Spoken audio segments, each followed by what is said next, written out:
Forget everything you thought you knew about your AI assistant. Seriously. Google has just completely flipped the script, and I'm about to show you why your current AI is going to feel like a flip phone in a smartphone world. This isn't just another update, folks. This is the beginning of what they're calling truly personal intelligence. So let's be real for a second. How many times have you asked your AI something and it just feels, well, kind of dumb? More like a glorified search engine than a real assistant. If you want to see the future of AI that's actually going to change your life, go ahead and hit that subscribe button for at Brand Tech Auth. We're breaking it all down right here. You know, this quote from a Google VP really just hits the nail on the head. Our digital assistants know everything about the world, right? They're like walking encyclopedias. But when it comes to our world, our lives, they're total strangers. And that disconnect, that's the exact problem Google is finally setting out to solve. So, what's been the big holdup all this time? Well, think about how your digital life is set up. It's scattered everywhere. Your flight info is buried in your email, your favorite memories are in your photos, and never the two shall meet. For years, we've had to be the bridge connecting our own information. It's been like a constant digital scavenger hunt, and honestly, it's exhausting.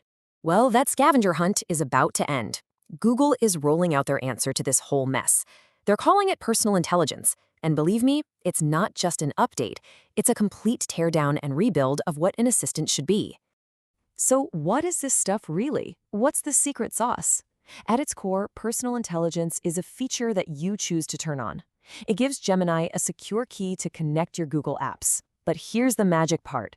It's not just seeing your data. It's about understanding and reasoning across all of it. And that right there is the absolute game changer. And this visual explains it perfectly. On the left, you've got the old way. All your apps are on their own separate islands, totally disconnected. But on the right, you see the after. Personal intelligence acts as a bridge, connecting all those islands so Gemini can finally see the whole picture. They call this cross-app reasoning, and it's the engine driving this whole revolution. And it all really boils down to two main superpowers. First, you've got cross-source reasoning. That's the ability to connect the dots between an email you got last week and a photo you took last year. And then you have specific detail retrieval. Think of it like a search engine for your own life that can find that one tiny detail, like a license plate number, in a sea of your personal data. Okay, enough with the tech jargon. Let's get to the good stuff, right? How is this actually going to work in the real world and save you from those little moments of tech-induced rage that we all feel sometimes? We've all been there. You're trying to plan a trip, and that one critical piece of info, the flight number, the time, is buried in an email from 3 weeks ago. So the frantic search begins, and your precious time just goes down the drain. Now imagine this. Instead of digging through your inbox, you just ask. Gemini can instantly find that flight info in Gmail, then glance over at your photos to see what kinds of places you've liked visiting before, and even pull some ideas from your YouTube history to suggest activities. A task that used to take you 20 minutes of frustrated searching now takes about 20 seconds. Or what about this one? That feeling of panic when you're at the service counter and they ask for detail about your car that you just don't have. You're completely stuck. With this new system, you just ask your phone. It can identify your car from a photo you took, find the original purchase invoice in your email to get the exact specs, and even read your license plate number from a picture you snapped months ago. Boom, problem solved, instantly. Okay, I know what you're thinking, because I was thinking it too. This sounds incredibly powerful, but also kind of scary. Giving an AI access to all of your personal stuff, that's a huge deal. It raises the number one question: what about privacy? And Google knew this was coming, so they built the entire system around it. So here's the deal, and this is important. You are in complete control. First, this whole feature is turned off by default. You have to actively choose to turn it on. Second, you get to pick and choose exactly which apps you want to connect. And third, and this one is absolutely crucial, Google is promising that your personal content is not used to train their public AI models. So how do they pull this off? Well, the magic happens in a system they call private AI compute. The best way to think of it is like a super secure, isolated digital vault. Your personal info goes into this vault to answer your question, but it's been engineered so that no human, not even an engineer at Google, can ever look inside. And they've added even more layers of security. The processing is ephemeral, which is just a fancy way of saying your data disappears once your question is answered. They use something called IP blinding to put a digital disguise on your requests so they can't be traced back to you. And to top it all off, they're letting third-party experts audit the system to verify their claims.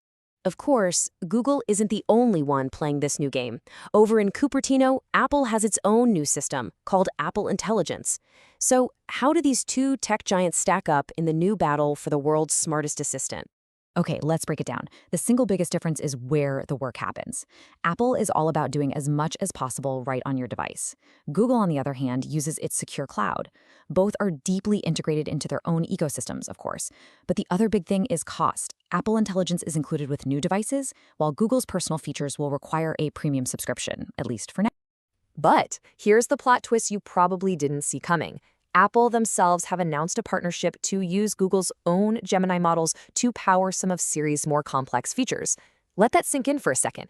Google's AI is so advanced, its biggest rival just signed up to be a customer.